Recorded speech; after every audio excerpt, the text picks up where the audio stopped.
রাসূল সাল্লাল্লাহু আলাইহি ওয়াসাল্লাম কোন একটা মজলিসে একজন আনসারী সাহাবীর ব্যাপারে ঘোষণা দিল, বলল এখন যে সাহাবী এসে বসবে সে সাহাবী জান্নাতি। আনসারী সাহাবী এসে বসলো, সবাই তো অবাক, আমাদের কারো ব্যাপারে বিশ্বনবী এই কথা বলল না, এই আনসারী সাহাবী জান্নাতি।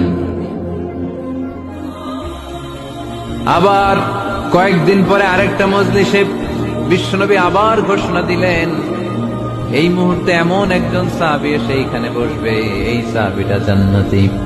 সবাই খেয়াল করে দেখলো, আগের মজলিসে যেই লোকটাকে বিশ্বনবী জান্নাতি বলে ঘোষণা দিয়েছে, আজকেও ওই সাহাবী এসে ওই জায়গায় বসেছে। তৃতীয় দিন আবার বিশ্বনবী বললেন, এখন একজন সাহাবী এখানে এসে বসবে, সে জান্নাতি। সবাই খেয়াল করে দেখলো, ওই সাহাবীটাই আবার এসে বসেছে। সবাই অবাক, কি আজীব, কি আছে এই সাহাবীর মধ্যে, যে সাহাবীর ব্যাপারে খুব বিশ্বনবী তিনবার ঘোষণা দিলেন যে সে জান্নাতি।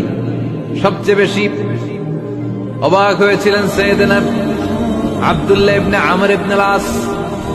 মনে মনে ভাবলেন, এটা তো চারটেখানে কোনো কথা না, বিশ্বনবীর অ্যানাউন্সমেন্ট। দুনিয়ার বুকে বিশ্বনবী তিনবার এই আনসারী সাহাবীকে জান্নাতি বলে ঘোষণা দিয়েছে, নিশ্চয়ই এই সাহাবীর এমন বিশেষ কোন আমল আছে, এমন বিশেষত্ব আছে যে